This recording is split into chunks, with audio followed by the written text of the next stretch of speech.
Hi everyone, welcome back to my channel for another pregnancy update. In today's update, I am 23 weeks pregnant.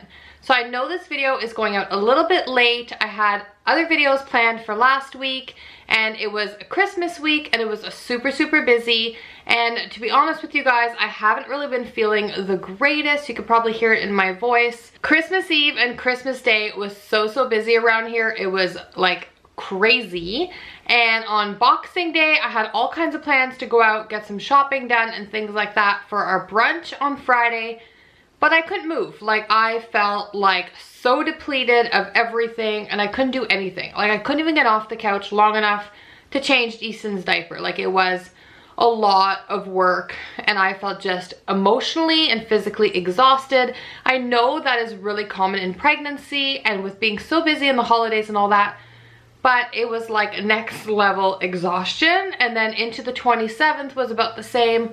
I had to get out in the afternoon on that day to get some shopping done, but I just felt so tired. You could probably even tell, like, just by looking at me, looking at my eyes, I am just exhausted. And then on the 28th, we hosted a brunch, which was awesome. So much fun. I am so grateful to have such a close family and a lot of friends, which is awesome, but I was so tired after all of the cleaning and all of that. So I'm filming this video right now a little bit later. Today's Saturday. So I'm filming it on Saturday. You guys will probably see it go out on Monday, which will be in my 24th week. So it's a little bit later. So I'll probably have 2 pregnancy updates up this week, one on Monday and one on Friday. So hopefully that is okay with you guys. But we do have some news. If you guys watched the gender reveal Christmas Eve vlog that went out on Saturday, we found out the gender of the baby. So did our family, so did a lot of you guys. So thank you so much for all of you guys who have watched the video, sent some nice comments and liked it as well. Just so that you guys aren't spoiled, if you guys haven't seen it already, I am going to insert the clip of the gender reveal right here so that you guys can check that out. But if you guys are interested in seeing that video as well, go and check it out. It was so much fun and it was just such a blessing for us to be able to share that with our friends and family.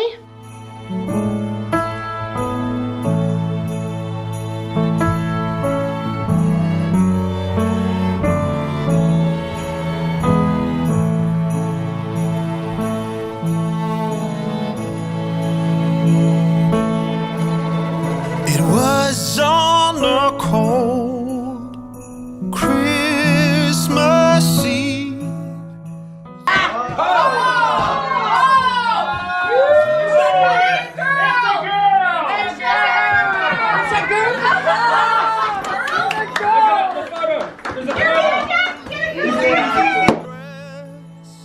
Till the word came of a baby girl.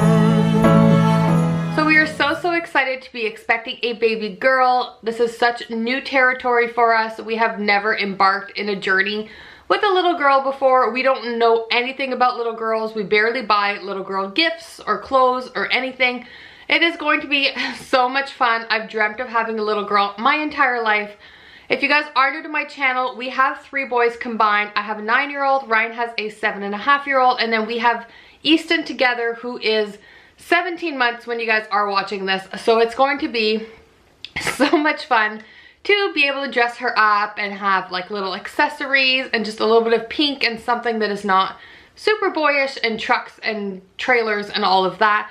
We love our boys so much. They are a blessing in our heart. They are these beautiful, helpful, kind, generous little boys. But it is going to be such a nice change of pace to have this little girl. She is going to be incredibly loved. We would have been happy regardless of the gender of the baby, but she is going to be so loved and cared for and just cherished from her older brothers and parents and grandparents and all of that as well. My grandmother actually has 9 great-grandchildren and only 2 of them are girls and one of them was just born this fall. So it's going to be very exciting to be able to add another little girl to that huge bunch of boys that we have right now. Alright, so with all of that being said, I'm going to jump in this week's update. As usual, I will be using the Bump app and some notes here on my phone. Alright, so starting off with the Bump app, in week 23, it says the baby is the size of a grapefruit, which it was the size of a coconut last week or the week before, and I feel like that might be bigger than a grapefruit, but I mean, This is just what is written here. It also says that baby is about 11.8 inches long and about 20.8 ounces.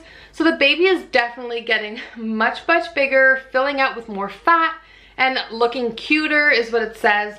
It says that baby's forming little nipples. Baby's face is fully formed now. He or she just needs a little extra fat to fill it out.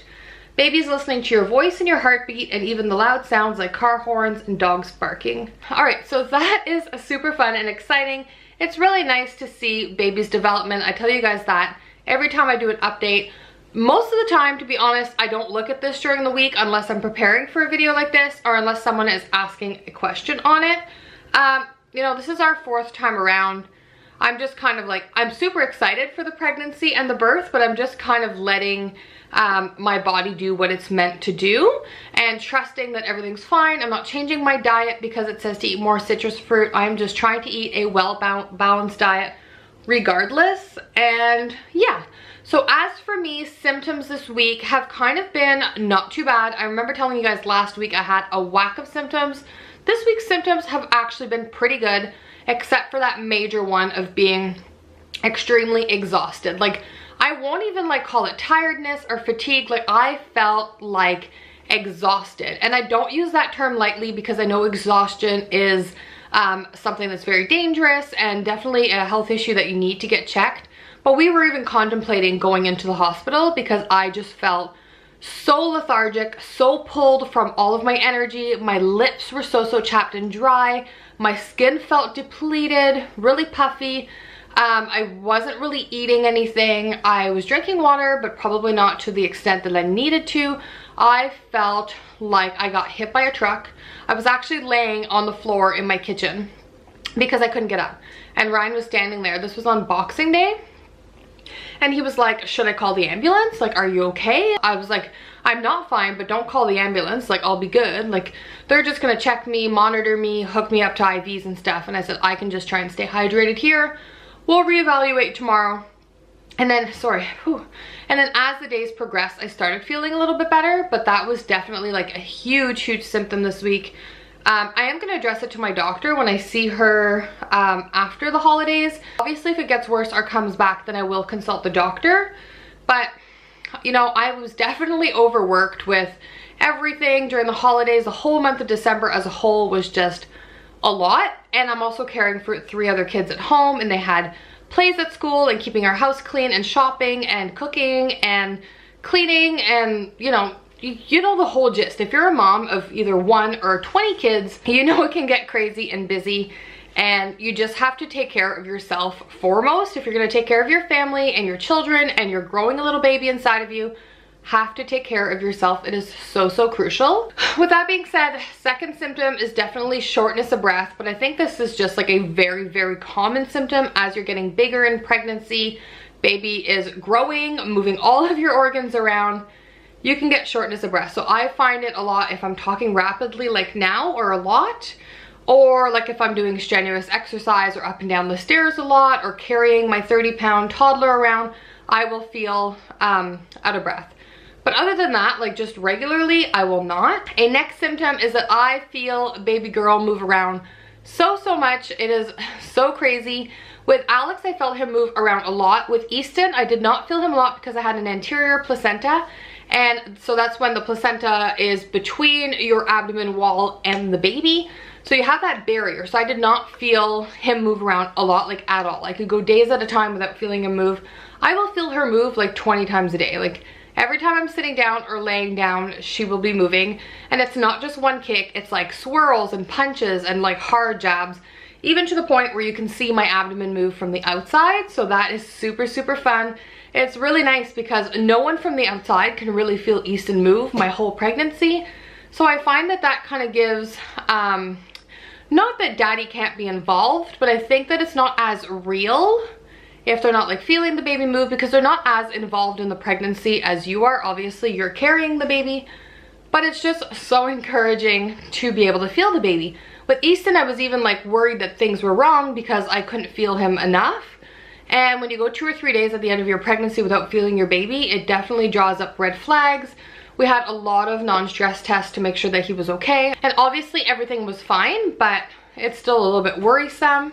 With that being said, I'm also feeling an increase in Braxton Hicks contractions. This is my 3rd pregnancy. They say as your pregnancies progress, you'll feel more Braxton Hicks. With Alex, I felt none until the day I went into labor. With Easton, I felt some, not as frequently and not as strong. And those were a little bit worrisome to me because it was all new territory. I had no idea what was going on. And then with this one, I just kind of let it be. I'll like change positions, drink water, make sure that everything is okay. Besides that, regular frequent urination, back pain, all of that, which is super common again. Nothing to be worried about. Those are just common symptoms as your pregnancy is moving forward, and they're just gonna happen. All right, so that sums up symptoms for week 23 of pregnancy. Moving forward, what we're gonna do now that we know the gender, we can start planning, we can start thinking about baby names. We've kind of thrown some names out there, but I was so shocked that this baby was a girl that like I have no idea. Like I have never thought of girls' names in my life because, or maybe since I was a little girl, but because I've never had girls. Like I've never had to put that thought into it. We're gonna start planning out nursery, what we need to buy for this little girl. Obviously we have a ton of stuff already and some stuff are definitely gender neutral or we can use for both. I'm not super picky, but we also want her to have her own little cute pinky, girly, floral things as well. We'll start talking about names. The baby girl is gonna take this bedroom. This is the largest of the 4 upstairs. We do have an old house. Closet space is really weird. We just don't want to shuffle the boys around right now too much. They are fine and content in their rooms. They only use them for sleeping. Easton is comfortable in his room, so we're gonna leave him there. So we're gonna put her in this room, which is the largest, like I mentioned. And we are gonna take the office downstairs. I think I showed you guys in a vlog a couple weeks ago what that room looks like. So there's a ton of work that needs to be done in there. We'll probably wait until like the end of the winter, beginning of the spring to get that done. We're gonna do new bedroom furniture. We're getting a king size bed, which is super exciting. So that's gonna all be revamped, and then her nursery will be in here. And I think we're gonna keep that dresser in here because it's already in here for her. Ryan's just gonna put a coat of white chalk paint on it because the top's a little bit mangled. And then just get like a huge area rug because our floors definitely need to be replaced. It's just not in our budget right now. Maybe put like some floral wallpaper on that back wall where her crib's gonna go, or paint it pink or something like that. I'm really not sure what we're gonna do. I've kind of like started Pinteresting and stuff like that. If you guys want to see my ideas, my little brainstorm, check out my Pinterest. I always have it linked down below. But yeah, so we're definitely going to be doing something like that in here. I just haven't had a huge plan for it yet. So I was just waiting for after the holidays to plan all of that. With that being said, in the new year, I am planning to do 4 videos a week. My schedule should be Monday, Wednesday, Thursday, Friday. I feel like I can put out more videos towards the end of the week, so that's why I'm giving me Tuesday as a break. During the weekend, I really enjoy spending time with family, so I try not to do too much work. But 4 videos seems to be what is going to work well for me. I managed to do it during the holidays and it worked out fine. You're going to see content like homekeeping, cleaning, organization videos, lots of mommy and lifestyle videos, prepping for this little baby girl, how we're coping with 2 under 2 as well when this little baby is born, master bedroom tour, nursery tour, all kinds of different mommy and lifestyle related topics. So if you guys are interested in seeing that, don't forget to subscribe to my channel if you're new. Turn your bell on so that you don't miss when I post these videos. And if you did like this video, don't forget to give it a thumbs up. Let me know. It encourages me so much here on my channel. I know that you guys love pregnancy related videos, and I really like to look back at them as well and see the progression and all of that, and how I'm feeling week by week, because it's definitely a huge emotional time. Anyways, don't go anywhere. I'm gonna show you guys my growing baby bump, and then I will see you guys next time. Bye guys.